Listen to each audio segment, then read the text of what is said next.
Good morning, everyone, and welcome to the March 14th, 2025 meeting of the Long Range Planning Committee. Our first item this morning is roll call. Okay, Alan Paul, Here, Rick Shanae, Peter Freilinger, Here. Robin Saunders, Here.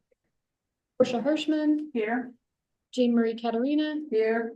Judy Fisher, Rachel Hendrickson, Here. Corey Fellows, Here. and John will not be with us. we have next item on the agenda is review of the minutes of January 10th of 2025. Move to accept. We have a motion to accept. Is there a second? Second. Peter, thank you. Is there any discussion? Mr. Chair, I will abstain since I was absent. That's fine, thank you. And am I voting today or am I sitting? No, Okay, not good. today. Then You're still an I alternate. just sit here and be quiet. You can certainly talk. She's already broken that process. We didn't invite you to be quiet. Seeing no additional discussion. Take a vote, all in favor. I see that is 3 yeas and 1 abstention. Well, then does Jean Marie need to, well, she can't vote. I can't vote. No, Let's she wait can't till- vote. Okay. I don't think she needs to. Okay. Because she is She's- Robin is a member. And she's still here. It's not like, Okay, we'll just Still do full 3 there. abstain. it's Okay. just 3 and 1 abstain. All right.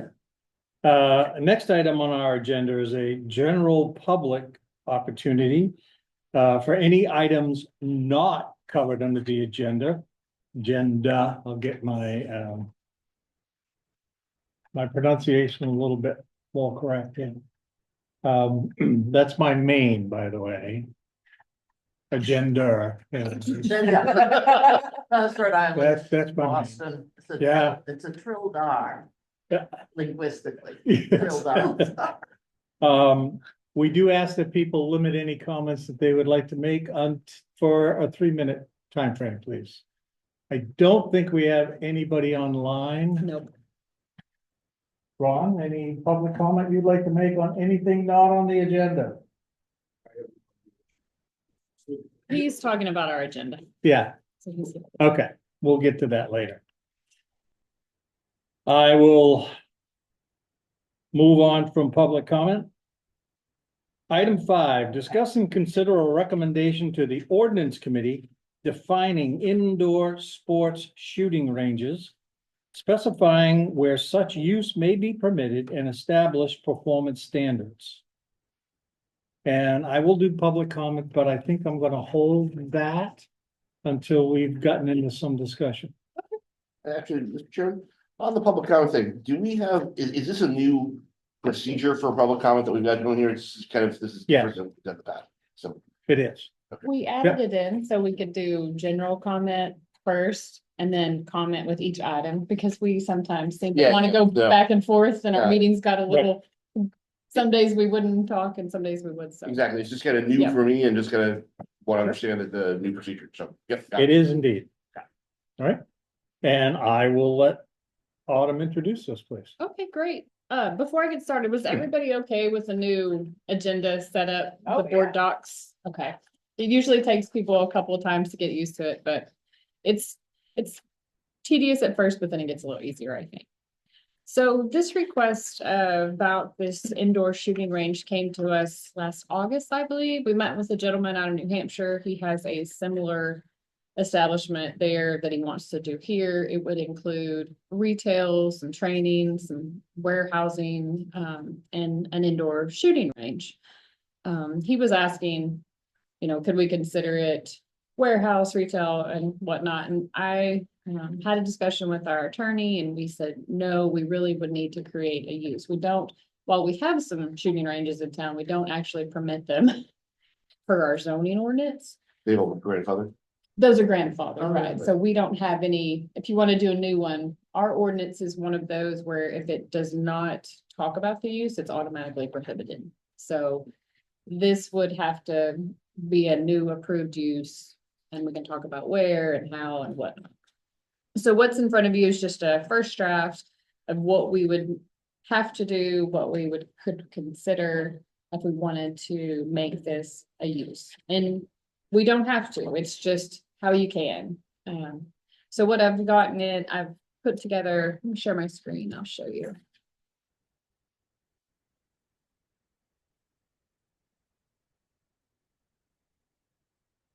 The together just a summary. We would have to add, Robin, can you see that okay?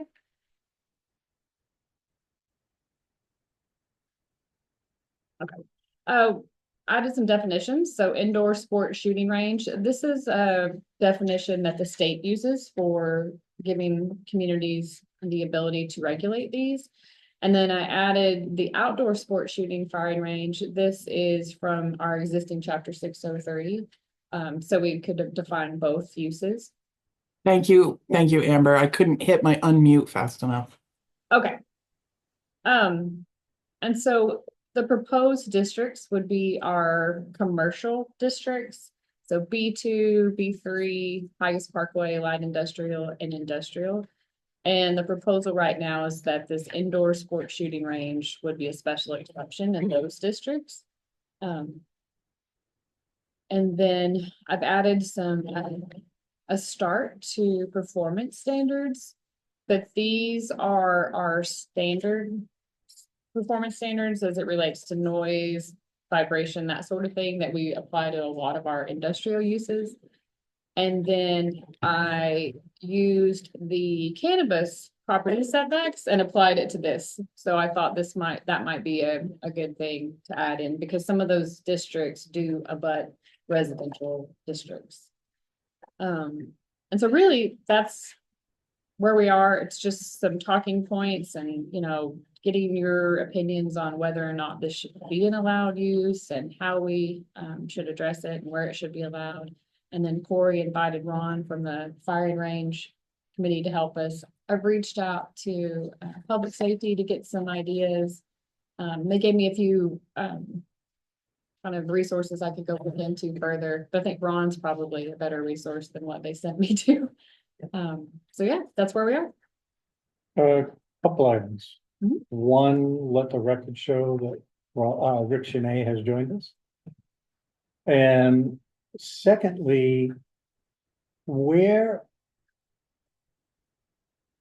does our existing shooting ranges fall in terms of current zoning? They're not allowed. They're not, they're grandfathered. No, well, what I meant was, Oh, where aren't are they in they? the RF? Probably most of them are in the RF. You say most of them, how many? I don't do know you where have all of like them that? are. I think there's 4 total. Is Is that there? what? Something like, I'm gonna, can I defer to Ron? Yeah, Ron, come Ron on will up. give you. Remember how many firing ranges there are? Oh, yes. Can you go ahead and, One is in the industrial area down. Beyond the marsh, actually. It's, Where- Is it on But the industrial loop over here. Yeah. Manson Libby? yeah, it's on Manson, yes, that's Roger Delaware. The rest of them, I believe, are all in the RFs. Yeah. that's mine. But the rest of them, the other 3, are they all outdoor? Yes. Okay. Isn't there that indoor building over on, Well, Holmes? yeah, there is one, there's one indoor range. Ron, Come on up, can you Ron, join us? so that we can have people hear you. Sure. Sorry. No, that's fine. Thanks for joining us. Yeah, there's one indoor range on Holmes Road at the intersection of Mitchell Hill Road. Roughly. Yeah. It's just across the corner. That's the only indoor range we have. That was an existing range. All of them pretty much were existing ranges. Gotcha. And that indoor range is operated by is it operated by the town?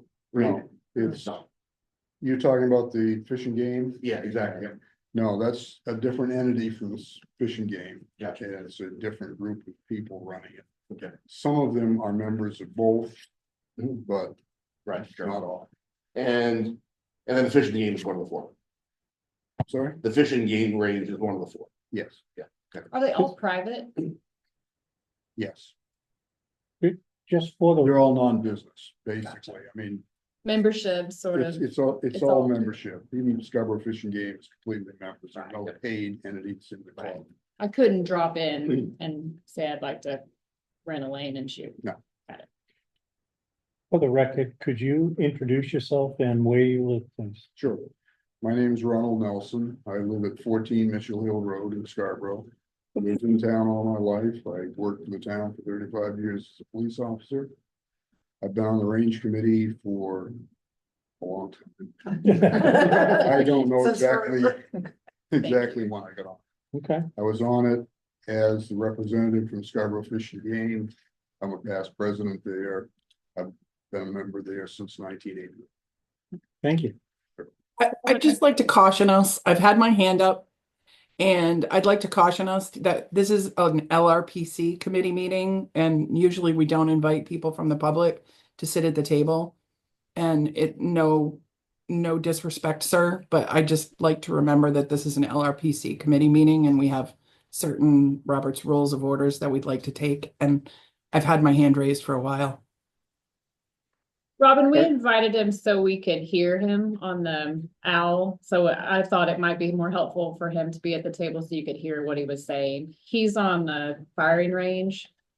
And Counselor Fellows invited him so we could ask him, because this is such a unique use. Fire range committee, you're the. Yes, the firing range committee, sorry. Okay, so he was an invited guest. Yes. Yes, Okay, He's not the applicant. he's not the applicant. No, Correct. he is our professional resource. Perfect. we Thank you for requested to be explaining. here. Sure, the applicant is not in the room with us. I thought that he would be here, but he is not in the room or online. Okay, that makes far more sense to me. Thank you. And I apologize that I can't be there today.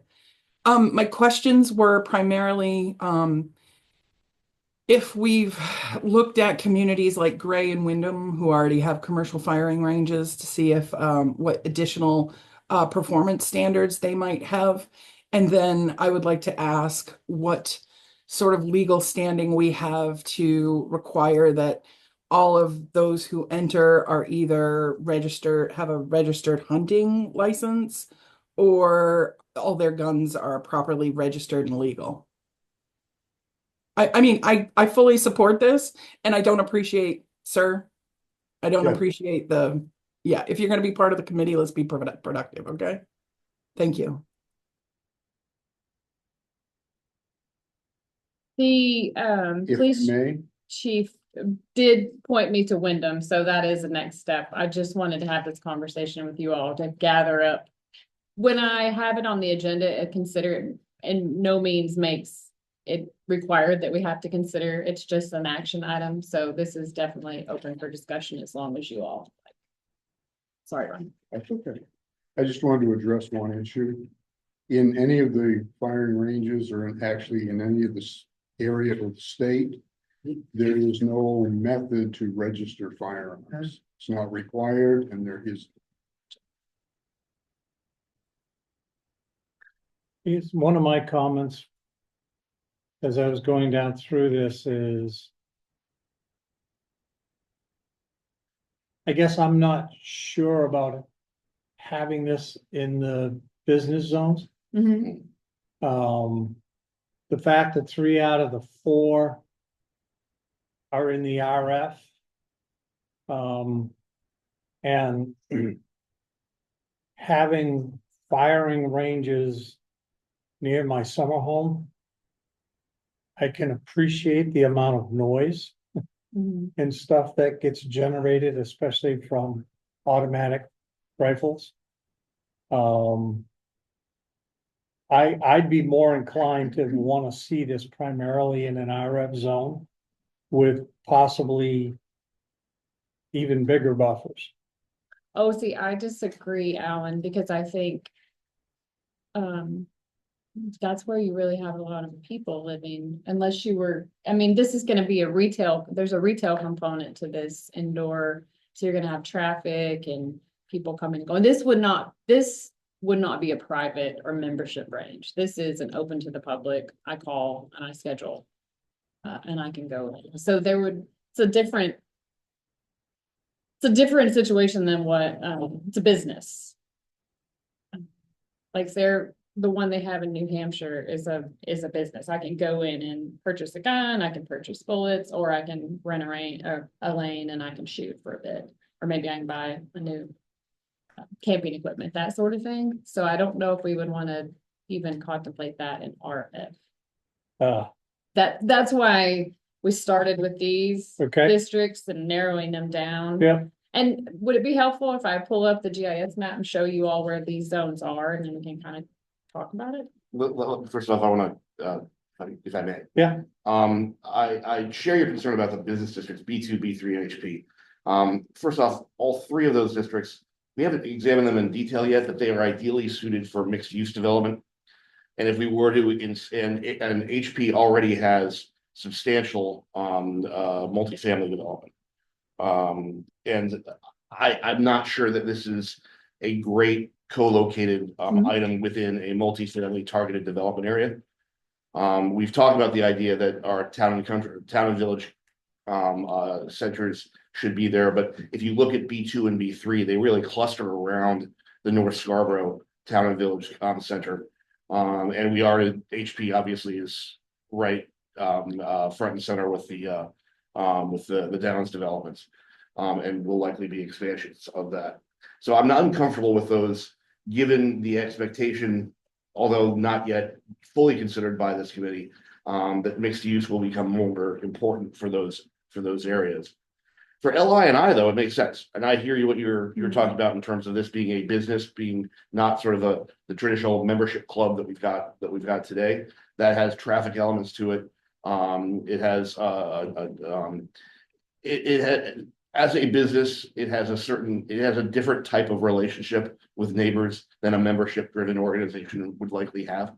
And LI and I seem like that's what they're there for. They're there for businesses that have higher quote unquote intensity, or at least intensity from a sound or from a potential pollution or whatever perspective. If we think about the conversations we've had about the LI district, this is probably the type of use that would belong in LI. And we've segmented that area already. So I'm very supportive of the LI and I ideas. I would look to Wyndham, or I'd look to other communities to have performance standards, though, because I just don't feel like I know enough or would be able to opine here without having some references. So, Karen, has there been any interest? I haven't tried to talk to anybody about this. Okay. Well, the person that approached the planning department, the property that they were looking at was on Muzzy, and it's B3. Because LI, as we all know, it's only on Holmes Road. The industrial is in the Pleasant Hill, and then the Manson Libby, that section. And then B3 and B2 is generally Payne Road corridor. And then of course Haggis Parkway is on Haggis Parkway. And the reason that I just started with these districts is because similar uses are permitted already than fully enclosed, amusement, you can do things like that. And while this is, it could be considered that, or it could be considered recreation, that's why I started with it. yeah, I think of Mosey Road, you've got that giant development, or majority of that, that large multifamily development that's going in on Mosey, the corner of Muzzy and 142. Right, but that one's further south. As you move north, Muzzy, there's some light and there's some industrial up there at the top. I hear you on that one, but there's also some additional multifamily up that way. There's a hotel. There's concentrations of people. Mhm. And increasingly that area is sort of a center for. Yeah, we haven't considered it here, but we have talked here, and certainly in terms of the comprehensive plan, of the idea of using more mixed use and higher density development around our town development centers. So the B2 and B3 districts, as clustered around those, would be the natural next stages of denser multifamily and mixed use development. So I'm not sure, again, I'm not sure I see the compatibility with that.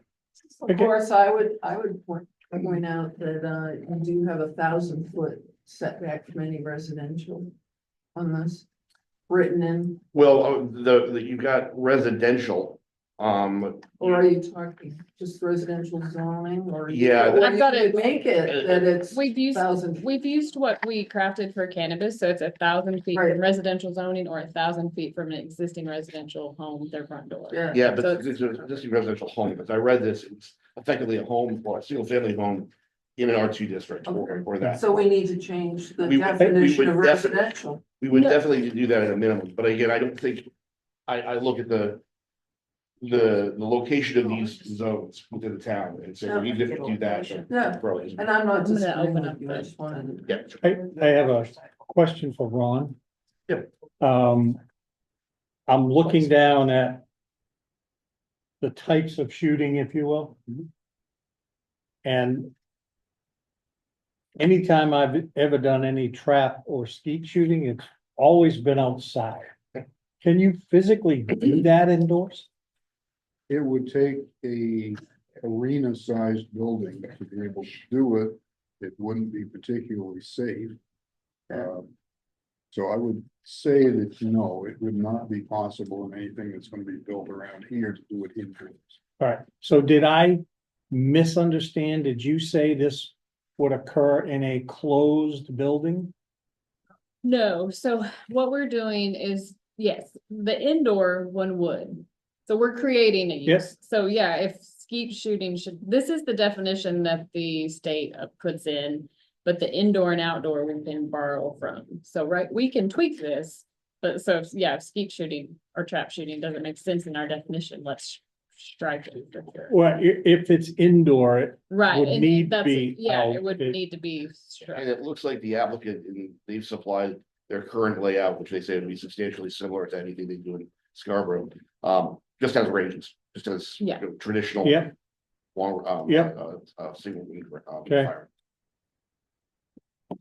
yes, I guess my concern is that we're focusing on one person, organization that may decide Mhm. to apply. Yep. But we're trying to develop an ordinance that would apply to anybody. So we need to be careful when we talk about, well, this applicant wants to. We need to focus on the ordinance itself more, I think, than the applicant. Because they can decide they're not coming here. Right. I guess I'm with Peter, the LI and the I districts, to me, from a planning perspective and building perspective, make a lot more sense because of the potential for noise, the potential, and I'll say, this company seems to also want to sell guns. In other words, we don't know what other groups might want to sell, what other businesses might want to sell. So we need to develop something that actually the planning board can hang on to when it takes a look at an applicant before it. In other words, give us something that provides appropriate guidelines for whomever comes to us with a request for a firing range, not just this particular applicant. And then I've got some questions on performance standards, but that's. And I have a question, having been on the fire range committee for a number of years, we already have some ordinances that address sports fire, and I noticed you've got it down here from chapter 603. So I would want to make sure you're not at cross purposes. Right. Or whatever, what already exists, which has seemed to work well. More, Ron and I always agree on that. And I To think me, that's, to me, the difference becomes commercial versus membership. Yeah, well, right, and that's a good. So we have to look at That's a this real good commercial. point, but I just wanted to make sure that right, we're not yes, mixing up. they need to be coordinated and. And I not was a little conflict. surprised when I first read this to see you also had outdoor sports shooting, because that to me is already covered. Well, And that's, that's why aren't we just keeping this to the indoor Okay, shooting and we can- ranges, which are a whole different ball of wax, a whole different animal, in my opinion. I agree. So why don't we just keep this to that? and don't even get into. And don't just outdoors. strike That's it. my opinion. And the reason I wanted to include it is so that people would say, oh, I want to do an indoor, but I also want to do this outdoor section. And then the outdoor is specifically not allowed, but we could strike it and just I would just. beef up leave the it- indoor. That's just my. That makes opinion. sense. And I agree with Jean Marie in that, not only is it there's safety issues, but there's environmental conditions. Because even though we're putting in the performance standards that they won't create hazardous waste, there's a lot of solid waste that is, metals and things like that. I mean, I've cleaned up a lot of ammunitions, fields, and it's gross what gets left behind. So they would have to have an outdoor sort of solid waste plan to show how they're collecting all the debris so that it doesn't leach into the environment. Yeah, and that, like Scarborough Fishing Game does a really good job of making sure, because let's face it, bullets are lead. Mhm. You gotta keep that stuff cleaned up. Yeah. So, but to me, that's a whole, Yeah, that's that different. makes from sense. indoor. All. Just keep it, don't even Right. marry the two at all. Right. Just so, Yes, because I think you're gonna find yourself in. so, Don't the- open the door. okay. Just more, I'll get right to you. This is more informational, I guess, from my standpoint, but in terms of waste, when they look at skeet and trap, is that now biodegradable pieces The that are plate- left the over? plates, you know, that they throw. Yeah, Basically, yes, they're clay, Yeah, they're clay targets. okay, When they're broken, they will break down, but we do clean the ranges okay, It's periodically. gold. We also have to redo the large outdoor ranges for lead fall shot. Yeah. And we do all of our ranges for lead. We remove them periodically and rebuild the ranges for safety and to take care of the lead problems. So, I'm Karen? sorry, Karen. No, just a question about, the industrial zone does have a 2,000 square foot limitation on retail. Oh, there is a component, yep. yep. Okay, so that overlays on top of this, so if they're wanting to sell things, it's a very small. For industrial, Okay. yep. Would the footprint, or the 2,000 square feet apply to the entire building or the entire Just the facility? retail Just the section. retail, okay, Mhm. gotcha. So the first thing it sounds like for definitions, if we want to create one, I will remove skeet and trap shooting. And then just reiterate that all activities must be fully enclosed, and then strike the idea of having an outdoor range altogether. So that's what our use would be: an area fully enclosed in a building designed and used for archery or others, or shooting. Is archery okay indoors? Yeah. I mean, that's fine, right? Yeah. Okay. For archery or other similar shooting sports and the shooting of rifles, shotguns, and pistols, all activities must be fully enclosed. So that's where I'm at. Okay. Yeah. So that's what we're talking about. Now we're gonna talk about where we can do it, if we wanna allow it anywhere at all. And so what's on the screen is the zoning, just these specific zoning districts. And so the light industrial is the light purple, over here. And then the industrial area, we have this is the section I was talking about on the South Portland line. This is Muzzy Road. Is that LI? Yes, this is industrial. Industrial, okay, good, Alright, industrial is fine. Right, so industrial is the one that Karen brought up as limited for the retail use. So that in area, and then we have the Pleasant Hill area. Mhm. And then we have the area over by where Public Works Facility Manson Levy Yep. is. So those are the three industrial areas that we have now. And this is where that existing one is right now, Ron, and the Manson Levy area. Yes. Okay. So, and then you get into the B2 and the B3. So B2 really goes up Pade Road, and then B3 is the mall area, and then a little bit in this area next to this industrial. And then we have this along Route 1. I just don't see those B3 and B2 areas as being So compatible with this. Sure. So let's take off those, and then what we would be, and then Higgs Parkway as well. Yeah, Kevin. Take that one off Same, too. yeah. I just ask a quick question, just from kind of a broader land use perspective. Be curious to know, and it sounds like for a lot of us, there's major educational component here. We're gonna look forward to learning more about what other communities do and learning what this use is. I'd be curious to know to the extent folks are concerned about this being like in a B2 or in certain proximity to residential and other uses, how much of it is about perceptions around noise and safety versus like the comment about selling guns, things like that. And then that makes me think a little things about like cannabis and the discussion of, can a dispensary be located within a certain distance from a school or something like that?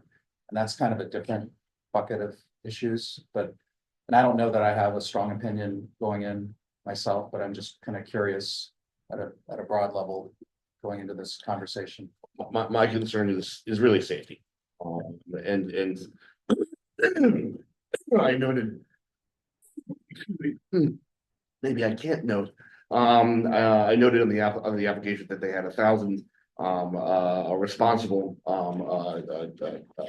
users of the facility. I wondered, of course, how many irresponsible users they also have in the facility when someone remarks that way. But in any guns by definition are dangerous. The most responsible user on earth can have a misfire, can drop a weapon that they forgot that they loaded, and something can happen. The odds of something of that turning into an incident or turning into an injury are really related to where that happens. And if that happens across the street from a multifamily or a dense retail development, which is already envisioned for all the B districts, or multifamily facility, which is also part of, I think, our vision for what will populate around the town and village concepts. So those are kept away from the R2s and the RF districts. Then the likelihood of danger is magnified. Which I don't have the same concern on cannabis or for sales. I have a concern for gun sales because they're guns, not because there's a sale component to that. And in that sense, you drop your bag of weed, that doesn't really do anything to the surrounding area. Whereas if you drop your weapon, that could. It's just the nature of the weapon. Robin has her hand. So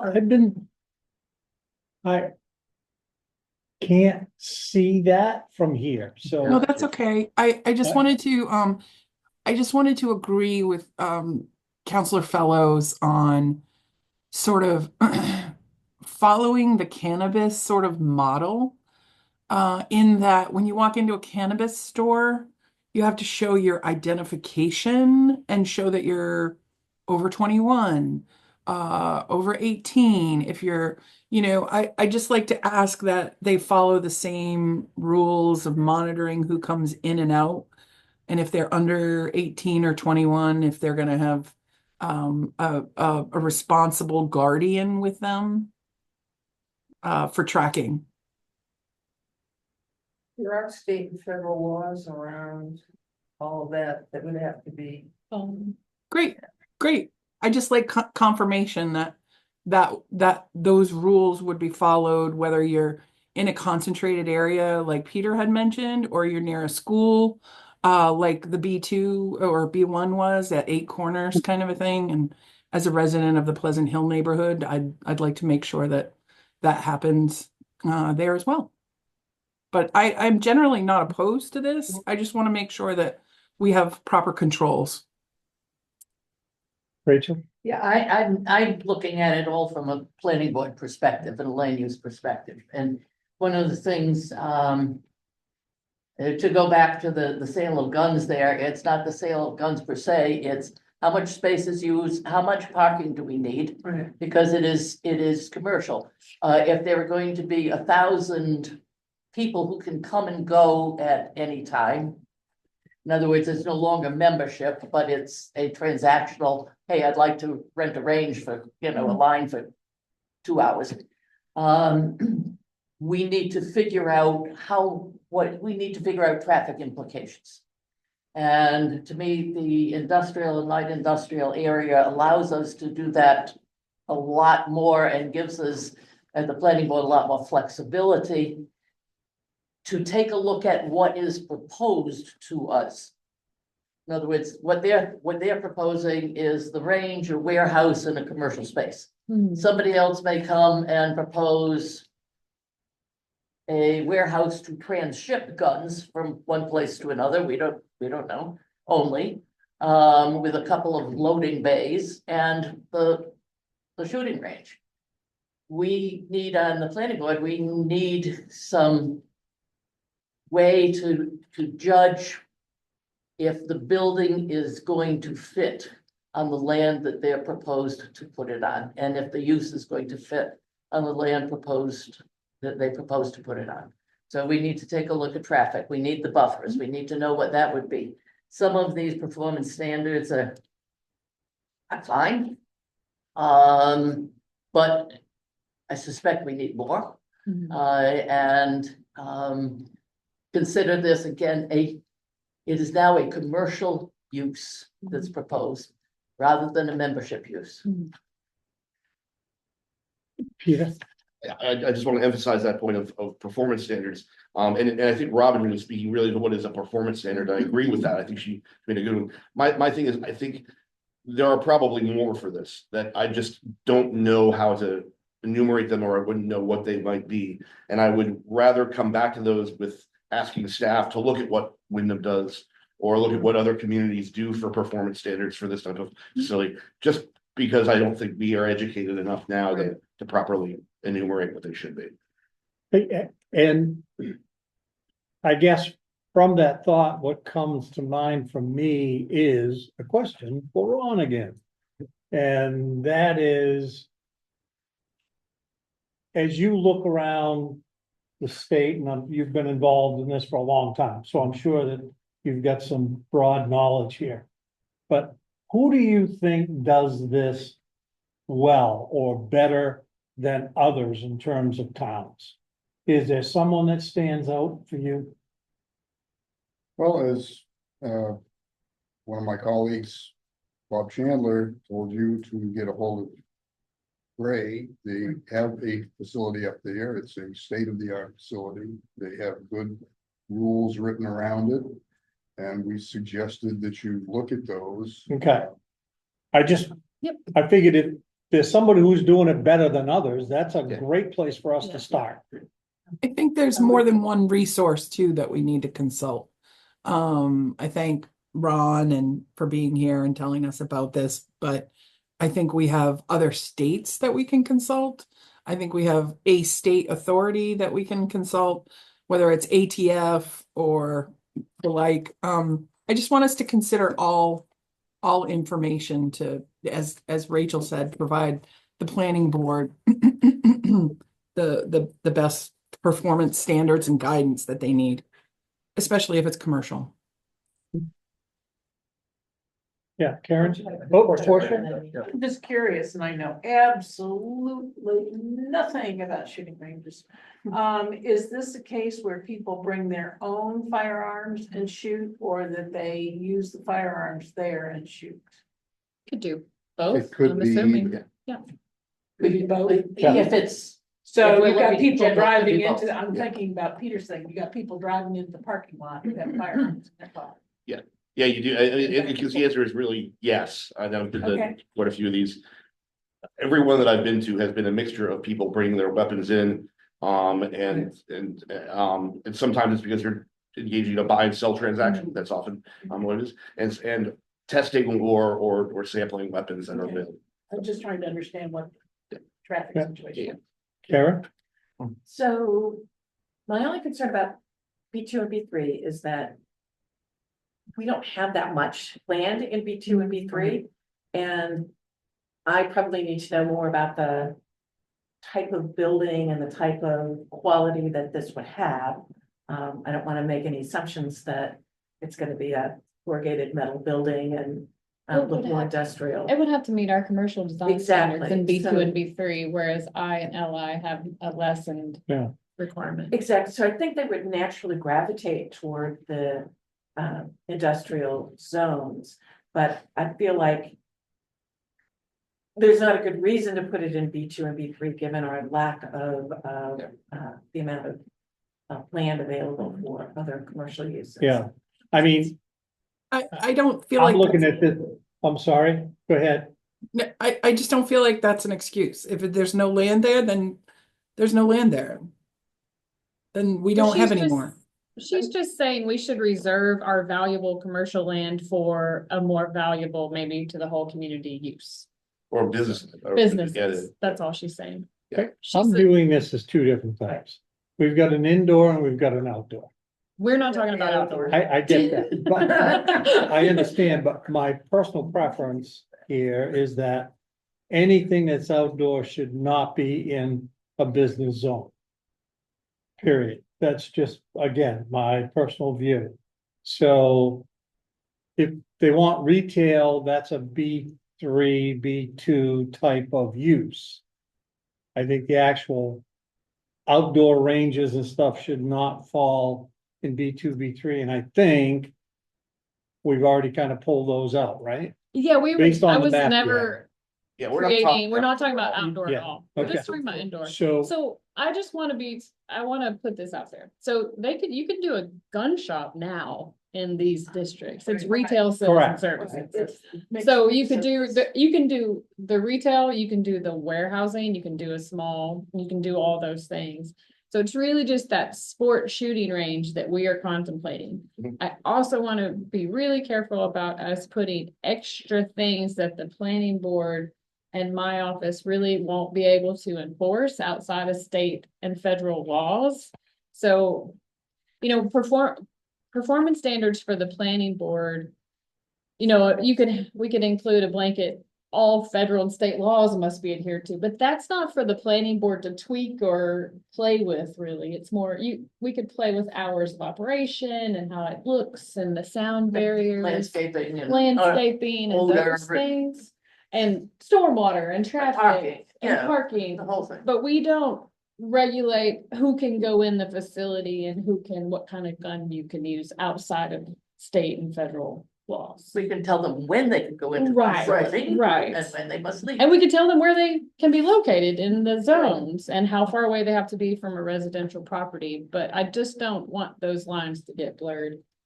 Really funny fact about me, when I was in college at 17, I did this really huge project on, I'm from Texas, on guns and gun ranges. And it's all like I never thought I would use any of that information again in my life. Steve, Sure, I listed all this, I'm not hearing anything compelling about why the B districts, Yep. I guess, should allow this. It's just, I'm not. I hear the idea that we don't want to restrict a kind of business or a kind of activity for the town needlessly, and I agree with that, but this strikes me as an LII activity. I find it interesting that the current indoor facility, other than the one out on Holmes Road, is located in the LI district that was probably chosen intentionally.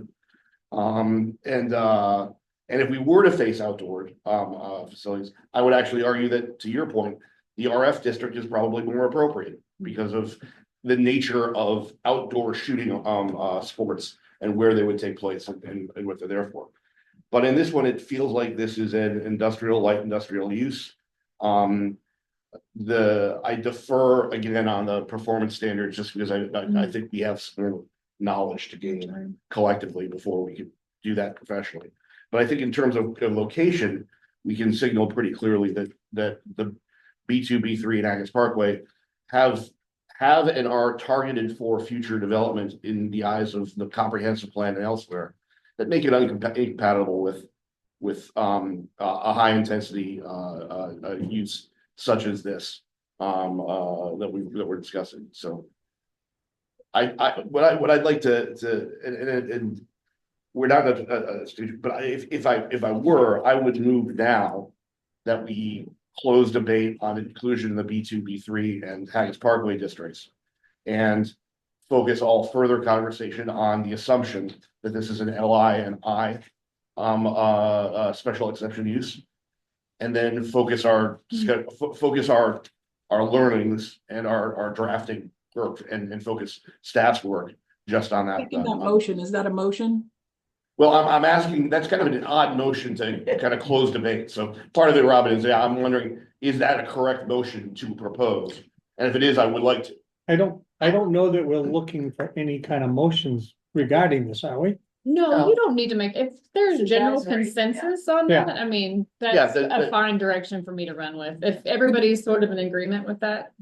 Could the The minutes light reflect that consensus if we're in consensus? Yeah, So, Okay, because I'd like to also propose that they go to Saco. The highest and best use for this, as Karen mentioned, it's not a lot of land. And is this the highest and best use for our warehousing districts, our industrial districts, et cetera? And I come from a long line of, hunters, and I want to go to one of the, how many ranges do we already have, Ron? Four? Or, Four. Yeah, we already have some. Be a member. Be a member. Be part of the community. What do we need? What do we need this for, period? and Sokka got one too, but anyway. Respectfully, I'm just a liaison to this committee, but I understand that perspective, but I do get a little uncomfortable with stating that we want to be specifically hostile to certain uses. Not certain types of- hostile. And I think that there seems to be a consensus around directing it to industrial or light industrial. And I think this is just me talking as a citizen, but to me, it feels like there's room to have membership organizations and the opportunity for businesses. They're different models. I mean, that goes beyond the purview of this committee, but I don't love the sentiment. Go somewhere else. So, yeah, well, and I think the sentiment that we've got a consensus on is that go to the light industrial and industrial districts. That's where that's where we have higher intensity uses, including with the small retail component, purposely directed in our plan, and it's reflective of our interest for the development of other areas in our comprehensive plan. And wonderful citizen Corey. We would love your input for the next round of comprehensive plan, as you gave phenomenal input on the first on our most recent round.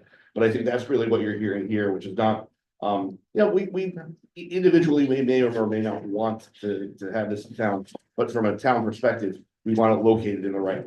And I will say, as a member of the council, I also am liaison to the firing range committee, which is just kind of within that capacity that I invited Ron when I sort of saw how the agendas were kind of converging.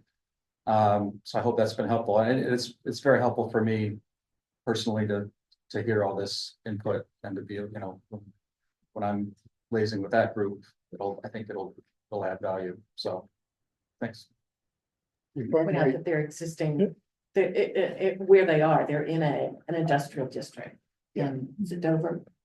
Yeah, it's named differently, but it Yeah. essentially maps to our light industrial or industrial solution. So When we're not Karen says saying- where they are, do you mean the existing applicant?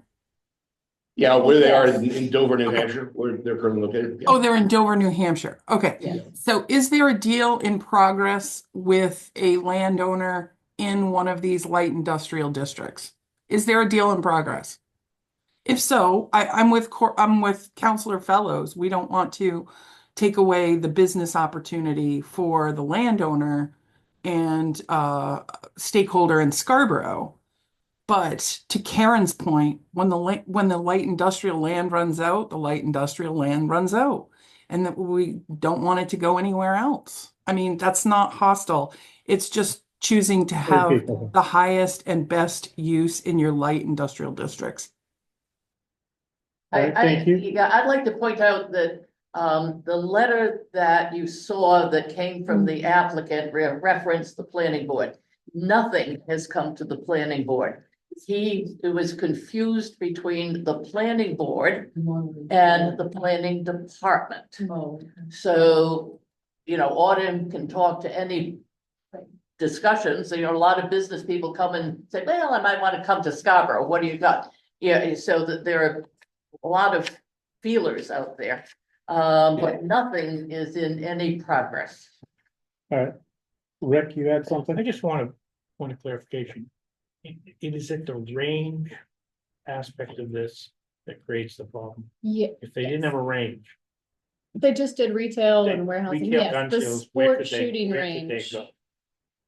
I'm And sorry, where could a commercial gun shop? be anywhere that allows retail sales and service. located? Anywhere, okay. So it's the range Yes, that's the aspect of part. this that creates the problem. Okay. I just wanted to say, just kind of a summary of number of points. We're not saying to anybody, we don't want you to come here. We just want to be sure that where they're located is appropriate for our community. Correct. Agreed. I kind of. I don't know, I'm on the outfield here of the conversation, I guess, but. Because of the whole aspect of the range piece of this. I'm back to my original statement of. One, probably the most property we have is RF.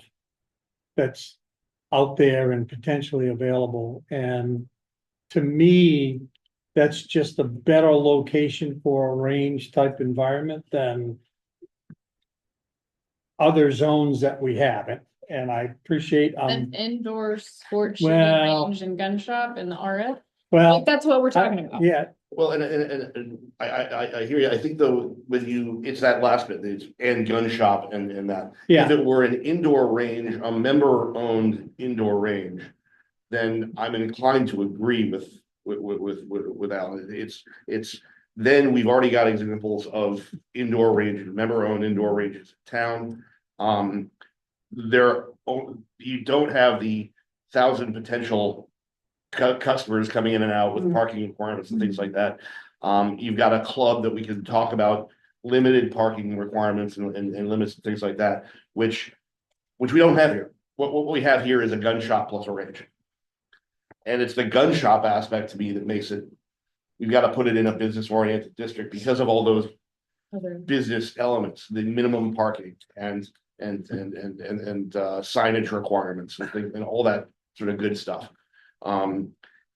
If we were just dealing with a few members coming together and saying, hey, we've got our outdoor range over here and we'd like to build an indoor range, or we'd like to have an indoor range across the street on a property we've identified, we would have a different conversation. And we, because it would not involve the business and sales and customer aspects that we have to face when we've got sort of what's proposed here, which is the range gun shop. As probably the only person here who lives in the RF, I'm looking around. I feel very strongly that for the reasons you guys have delineated, where it's not private, where it's commercial, you can have traffic in and out, and parking and then, needs to stay in the business or industrial, light industrial. Rick, Fine. I'm not convinced that having an indoor range as a component of a commercial gun show in and of itself is a problem.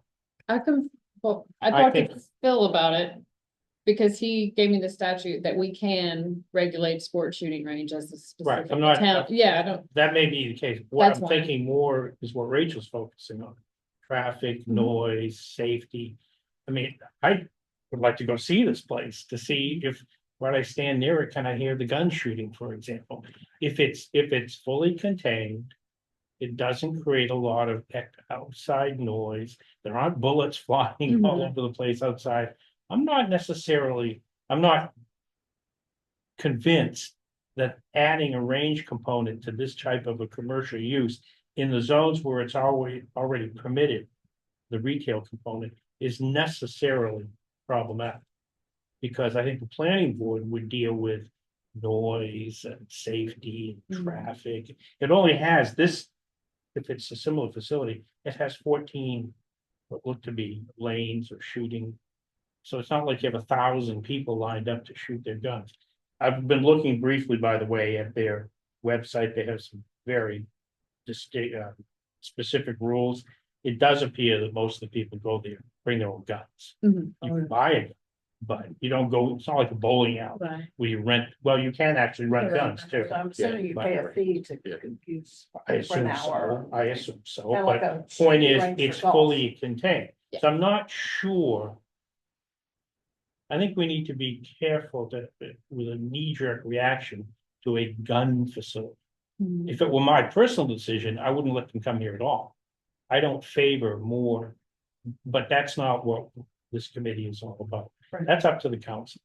So I'm not sure we need to be segregating the range part from the commercial shop part just because it has a range.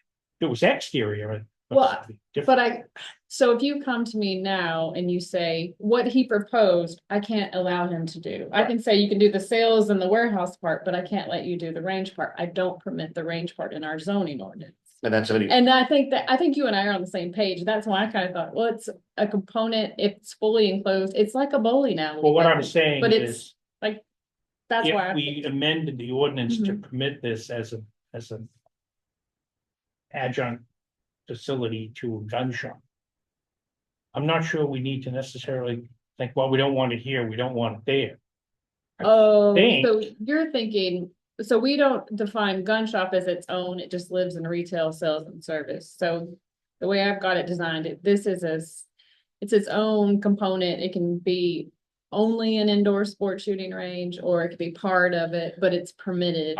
And maybe, I get what, I'm just saying, Yeah. I'm not necessarily convinced that adding the range, indoor range component means, oh, we gotta be careful where we put this. Because the planning board will deal with, what's the difference between that? Hang on a second. Yeah. What's the difference between a indoor gun range and an indoor shop that makes a lot of metal parts and creates a lot of noise? The noise issue gets controlled. The planning board looks at that. So I'm not saying that, I'm just saying I'm not necessarily convinced that adding the range, permitting a range in this type of a use necessarily means we need to put it, and We- specials. especially. Gotcha. So you're fine with it being in the B zones, B2. Well, I'm not fine, ultimately, I'm just saying, I'm not sure we should be saying only in the B zone or only in the LI. Okay, I just think the real issue is, do we amend our ordinance to allow this type of an adjunct It's a use special exception. or whatever, and then we can talk about noise and traffic and all that sort of stuff that goes with any kind of. And if it's a special exception, we need to be really, really clear on how the planning board is going to judge that the use should be permitted in that zone. Yeah, and as an aside, telling a business, oh, as a condition of approval, we have to agree to abide by all applicable laws, is sort of ridiculous. Yeah. Right? Oh, gee, no, we're not gonna abide by federal law on gun sales. That's ridiculous. Well, Well, but I was saying, we can't put anything extra. I was just No. trying to say that's But like, everybody has. to. right, everybody does those, but we were going down a path where I'm gonna start checking licenses and things like that. I can't do anything extra through the planning board process. I think That's though, all. I've had my hand up for a while, so I'm gonna. Yeah. I think it's somewhat naive to say that carrying back and forth from your car a potentially loaded firearm to a range is functionally equivalent to moving back and forth Yeah, a but that's machine. covered by state law. And Pardon? walking around with a loaded gun is probably covered under. a whole I lot hear, of federal but laws. again, what I'm talking about is not, I understand that, but inadvertent accidents with firearms, including firearms that people thought were unloaded but are loaded, Mhm. are a very common source of fatalities and injuries in the United States. And and because we know that people are carrying their firearms from their car to the business, you've got a different question than whether they're carrying a stuffed toy or, some pieces of metal that they're gonna use on a rent-a-machine with.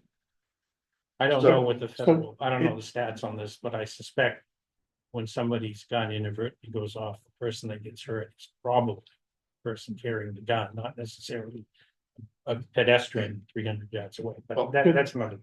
But just a second, Peter, I want to hear for you. Well, it kind of ties into all of this. On the food trucks, we required them to adhere to state regulations requiring around food. I mean, I don't think it makes any difference here to say you need to adhere to state regulations. And remember, people do have concealed weapon permit, Yeah. and they're allowed to carry, and they're allowed to carry loaded. I'm not- So, No, We have open That- carry though. That's kind of- Yeah. We do, but In that but a one, firing actually range show it when they concentrates that, apply right? For the license. Yeah, I get it. So, Yeah, I would just say, just let me say that in terms of the planning board, what we have done is simply say you're not gonna get a certificate of occupancy till you demonstrate to the planning department that you have the relevant permits from, whether it's environmental management or the fire department or whatever, that they just simply don't get a CO. So, I mean, that's easy enough to put in. If there are some requirements that you want to make sure they have before they let people in the door. I think we have to go on a field trip. And see if- To New Hampshire? Yeah. Yeah, well, you go to Gray, there's a place called Howells in Gray. I think as we do our research, first off, I know in Ellsworth, there are quite a few of these gun shop / ranges. So they've pretty clearly got an ordinance or something, or maybe they have no ordinance, that's why they're all located in Ellsworth. But there are a bunch up in Ellsworth. Again, I think we have every right to view facilities which engage with firearms qualitatively differently than facilities that engage in other activities. And you know, their firearms are just different objects in the world. And that's why we have special places to use them. And that's why we set rules around how we hunt with them and things like that. So I take some exception to the idea that this is just like a loud machine tool facility in terms of where we locate it. But like I said, I think we come back to whether it's because we have limited space, whether it's because we have designated these areas in proximity to town and village development areas that are targeted for mixed use and high density development going forward. There's a whole host of reasons that make the B2, B3 and HP zones probably not the right place for these. So I would continue to put that stick in the ground and fight on that hill. So. But last but not least, from a special exception perspective, there's clearly there are probably good ways of doing this, bad ways, or at least there are some good ways that people have experienced. I'd love to know more about it. I just don't know. So. I think we gotta get more information and get some feedback from other areas, other towns that are surrounding us to kind of see what they're thinking as well. And then proceed down that line. I'm good. If it's okay, I'll leave it at that. All right, thank you. Karen had a question. Karen? I was just gonna point out, we probably, not that we're designing something for this specific use, but I do see that their retail space is 4,400 square feet, so if that's what they wanted to do, they couldn't do that in the industrial side. Yeah. So, just not to throw them like you mentioned, but Yeah. just, since that's what we have to look at. I don't understand what the point is about the retail space being 400 square feet. Well, I'm just saying that if No, we were looking 4,400. at this, Probably was 4,400. 4,400, so they would exceed, It's double the they would size. double we only allow 2,000 square feet of retail space in the industrial zone. So if they're gonna put a range in there, it would not meet their needs. Not that, again, not that we're designing, I'm just pointing out that. Yeah. You know, we should look at. Okay, but the notes, the minutes will reflect that we are all in agreement on limiting it to the two light industrial zones. The notes will reflect that so far, so we don't backtrack. No, I'm gonna reflect that we had conversation about it and we have general consensus on light industrial and industrial, but we're still open to further conversation pending what I find out from other communities. Correct. Thank you. Okay, Awesome. all right. Got a few more minutes here, so item 2 is to review the 2025 council goals pertaining to long-range planning committee. Yeah, so this is a handout and in the packet, these are the council goals that ended up getting adopted. Some of them have long-range planning on them, and I just wanted to go through them briefly with you. And then I wanted to talk a little bit about one specifically that I want to bring this committee into the conversation on. Hopefully you all had a chance to look at them. The first one where you guys really show up is the strengthen environmental protection through updated ordinances, stormwater management, and proactive climate action. So the open space plan is set to go for council acceptance in April, and that has quite a few recommendations that my department is tasked with implementing. So a lot of those will go through you all, and a lot of them will go through Conservation Commission. A lot of shoring up our ordinances to make sure the definitions match and things like that. So that's really where I see that one coming from. This one also has a Tree City initiative. That one will be really contemplated by the Conservation Commission. Can I be so bold as to inquire, what in God's name is a tree board? So the Tree City USA initiative is one that's countrywide. It's for through the Arbor Day Foundation. And most of our neighboring communities have a tree board. It can be a board that you already have that you maybe perhaps meet once a month. But what do they do? They talk about the expenditures. So Tree City requires a $2 per capita investment. So roughly 50 grand a year in tree plantings. It would require a public ordinance for our own properties, like right of way improvements, things like that. So the tree board would administer that and make so.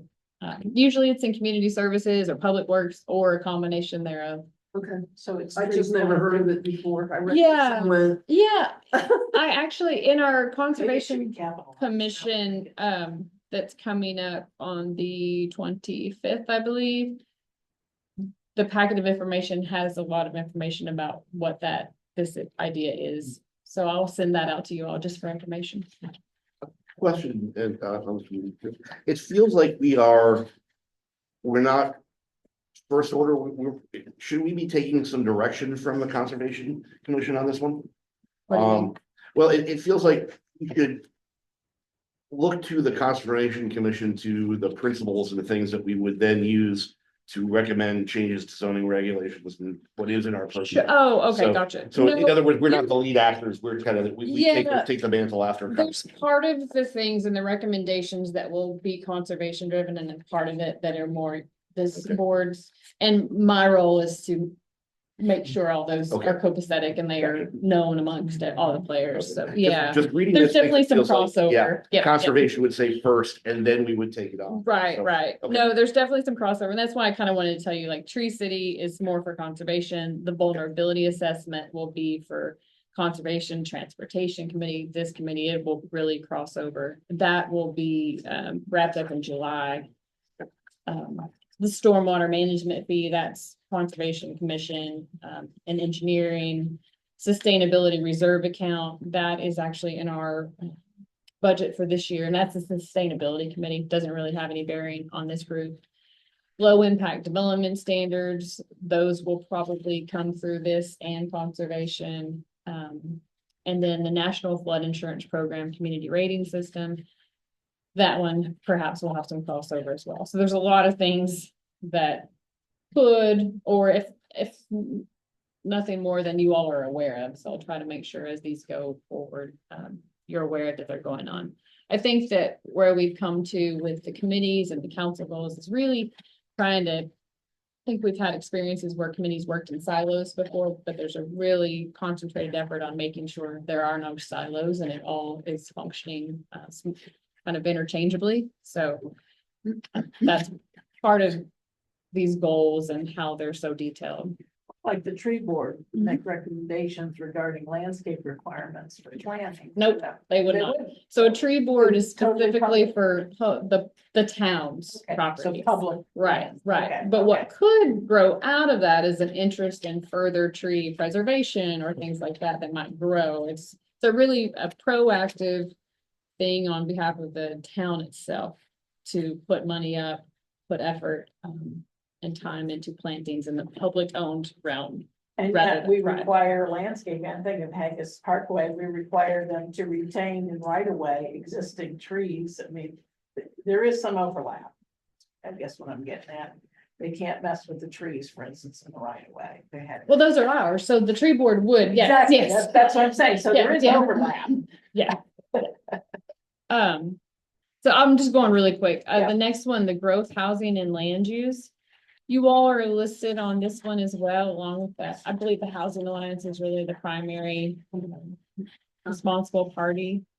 I'm not sure, maybe Corey, I'm not sure where this one's gonna land yet. I think this one's still in. Yeah, I think that's one of our first steps.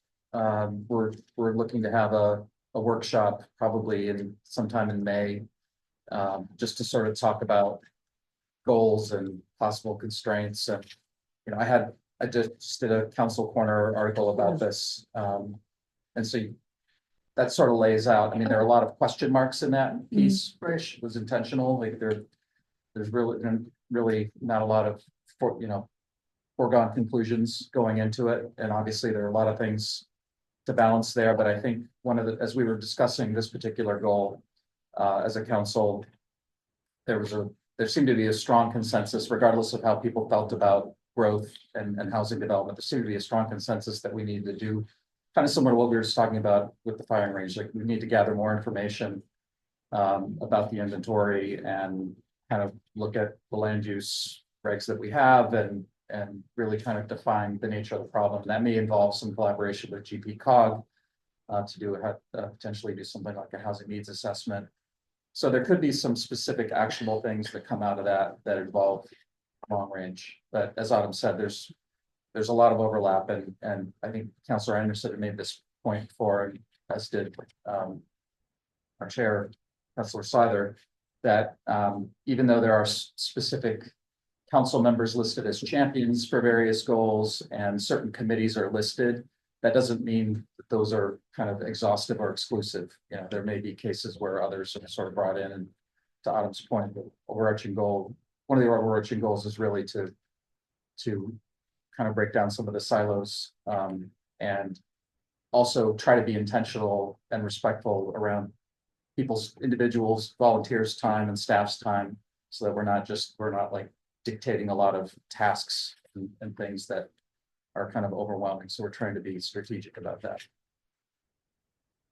I will say the last one on here, the create a short-term rental ordinance to align with town objectives on affordable and workforce housing and ensure responsible growth, is one that I'm going to bring to you all in April. So we got really far along with this. I started working on this in 2023 with Councilor Miggy and Councilor Seither. We did an open house. We got a lot of feedback. This is more of a registration process, and we got it to ordinance committee in September of 2024, and then Jean Marie was there. But we basically said we're going to have 3 new counselors come in. What do we want to do with this? This one is an interesting one. A lot of communities around us have implemented this because of complaints or concerns. We don't have a lot of complaints or concerns at the beach communities, where we do have some concerns, or west of the turnpike, or neighborhoods that are, what's going on? Why do I have a new person in my neighborhood every other weekend? So where we got to was a final draft for a registration process and an inspection process.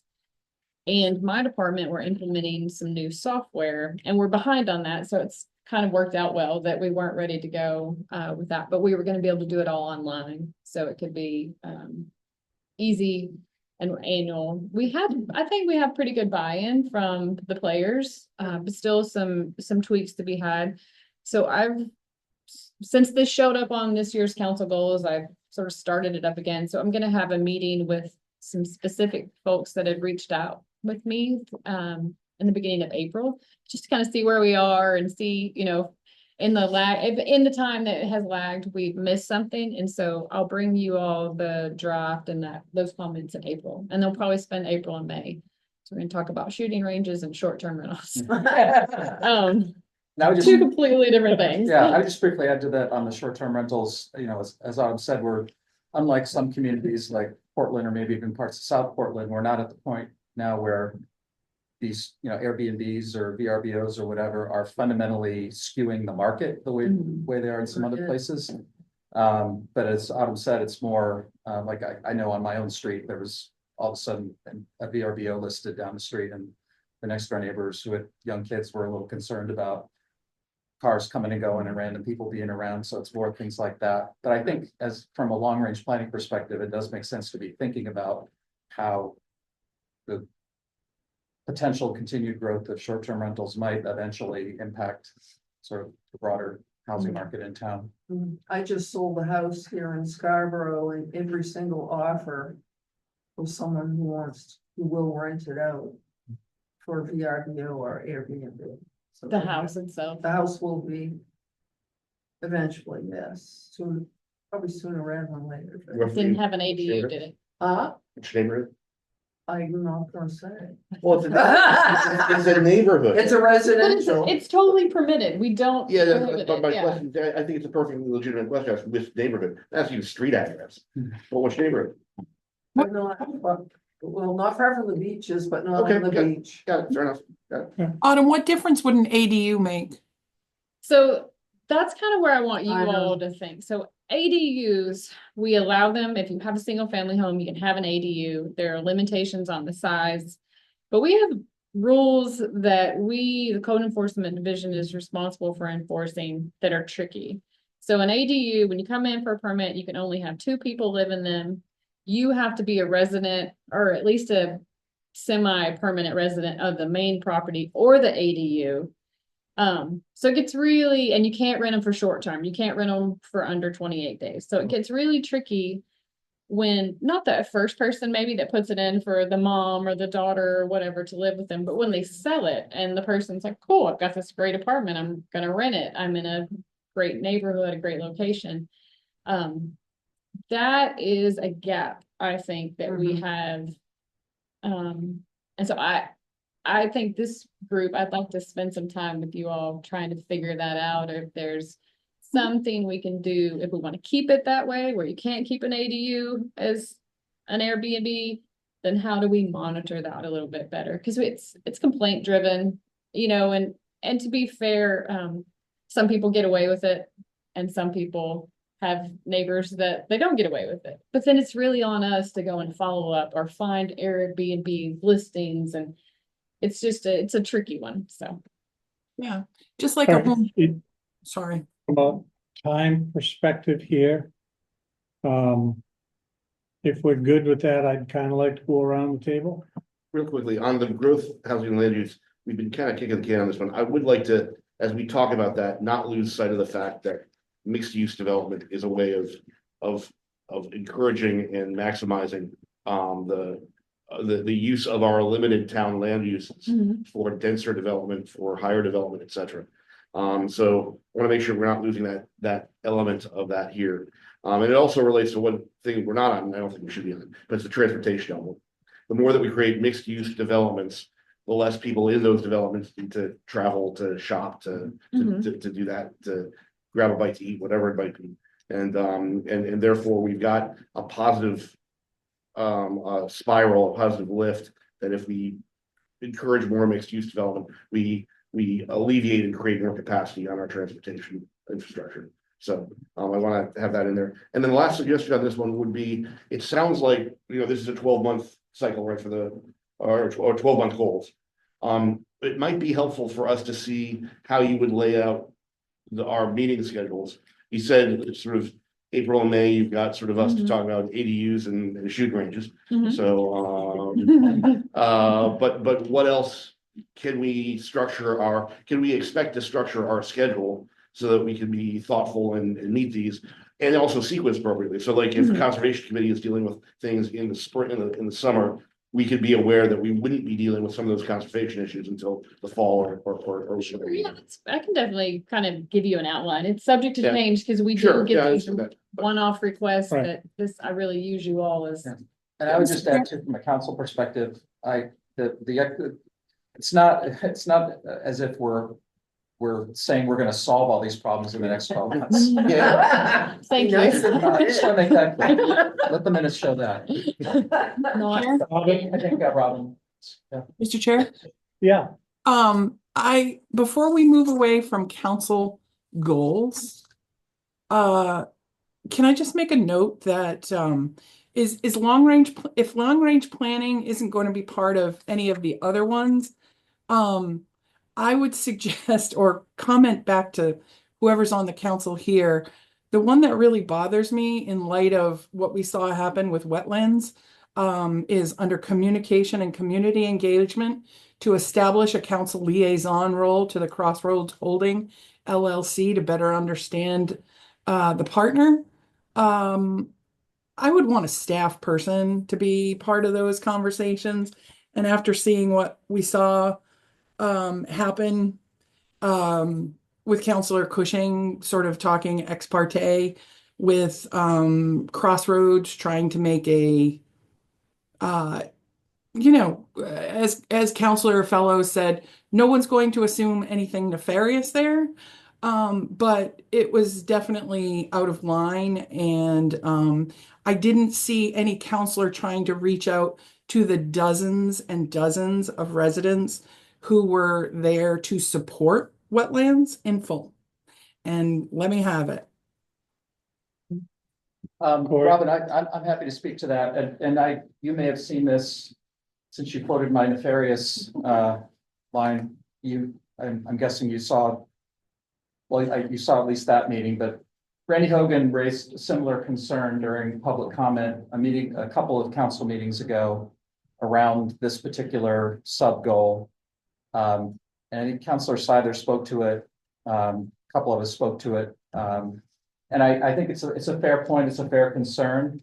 I think the thinking on this one is that by having it be something that's more kind of formalized and fully transparent with an expectation of reporting out, that it hopefully makes it more transparent. And I think I think there's an openness to we can discuss an appropriate staff role without overburdening staff. But I think the expectation here is that this is something, given that, for better or worse, whether individual folks agree or not, there is essentially, for lack of a better way to put it, there is a business deal between the town and the Downs, and there's a lot of investment there.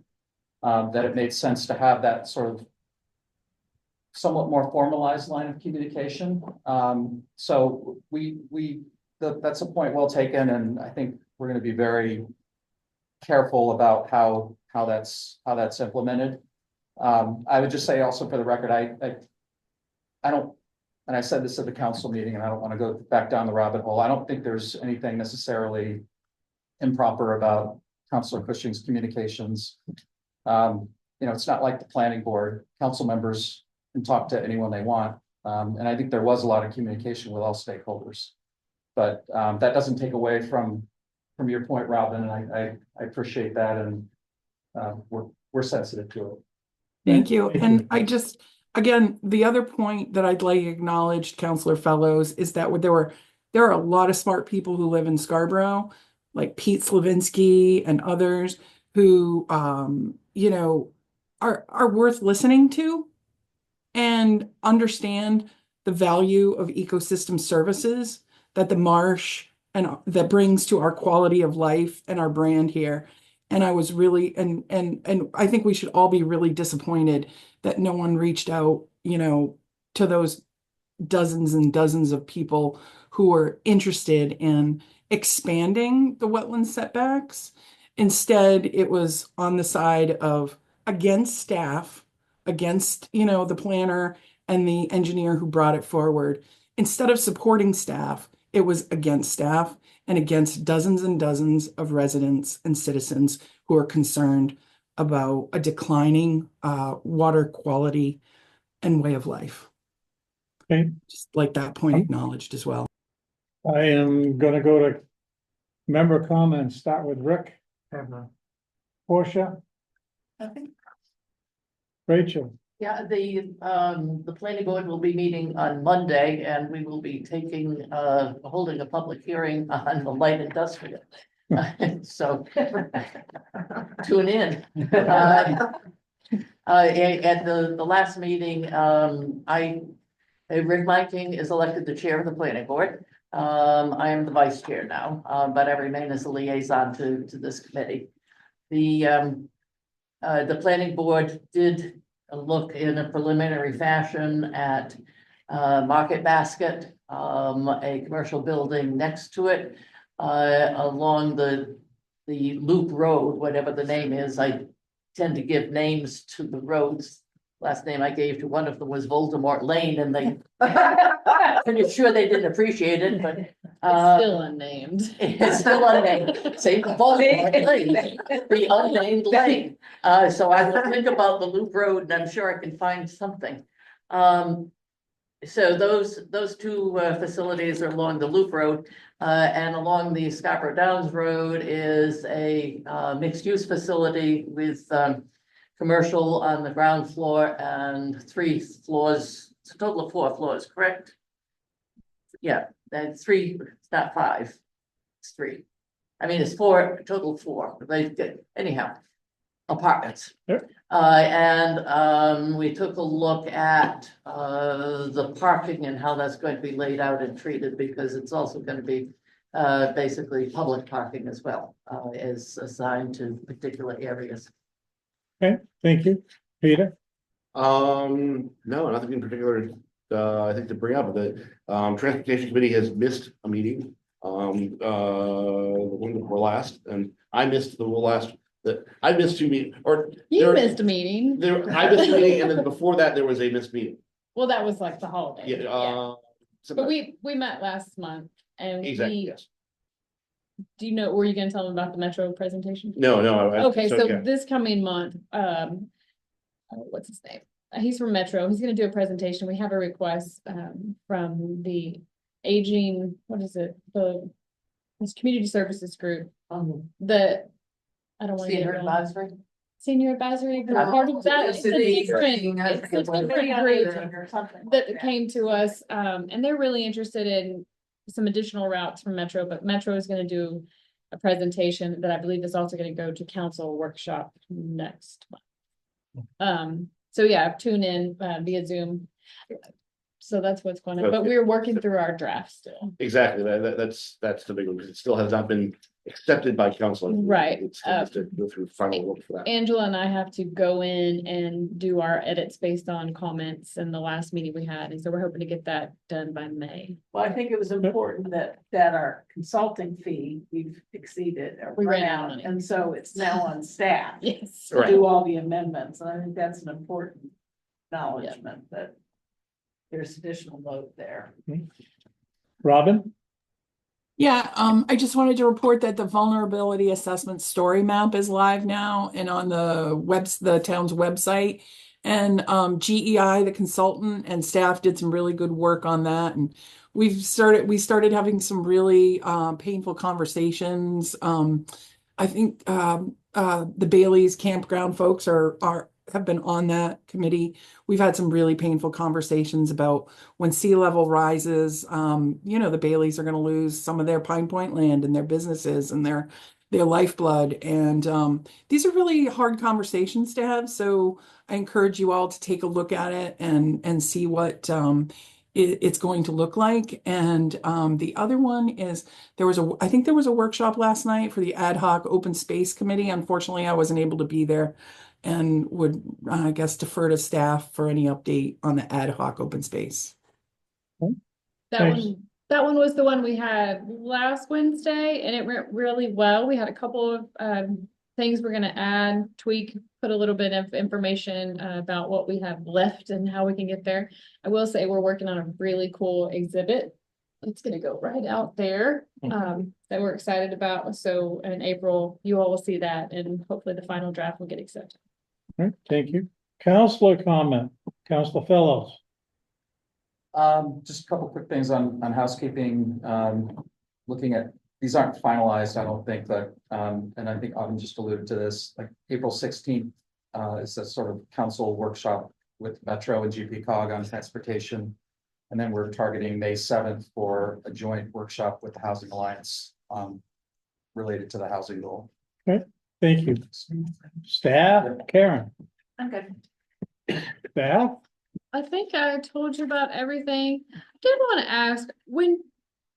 we talk about so many things. I don't want to give myself something else to do, but do you all go and check the town calendar on a regular basis and look at those agendas for all those other committees?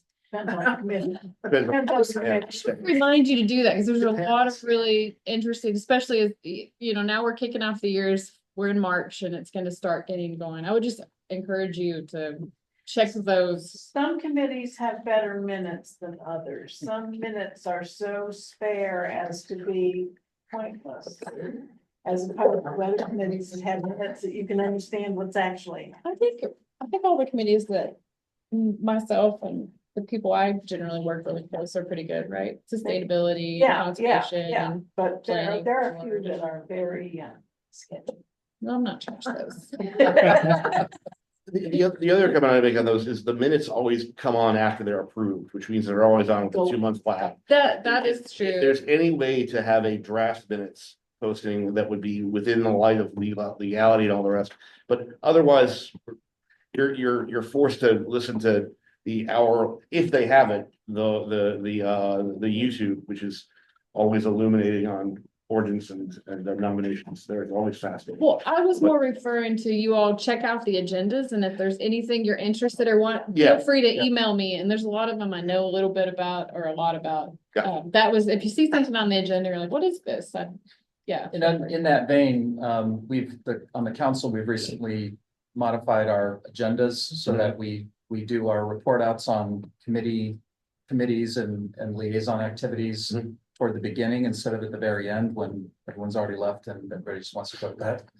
And that was kind of trying to keep with the spirit of just elevating things communication wise. And I think it also just kind of hopefully sends signal that, we all value that and people really do want to hear about what other groups are up to. And I'm curious at this point, and probably too early, but thinking about affordable housing and traffic, what the implications are of what's going on federally.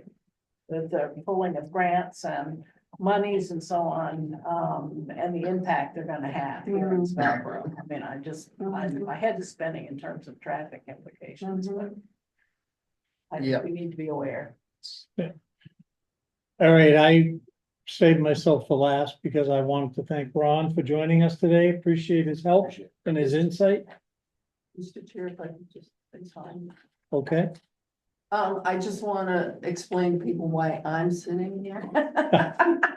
I'm the alternate, for long-range planning. I'm here as a private citizen. But if anything comes up that I can weigh in on what's going on with the county or bring back to the county, I will be sure to do so, But you are you're not here as a private citizen, you're here as an alternate. Well, yes, Yeah. but I'm not a liaison Yeah. to, so just so people know. Sorry, all right, I just wanted so people know what is she doing all there. right. No, I appreciate that. Thank you. Chair would entertain a motion to adjourn. So moved. Second. We have a second. We have several of those. Any discussion? Seeing none, all in favor? And my last item, which I probably should have brought up, is our next meeting is April 11th. And thank you very much. Thank you all. Bye, Robin.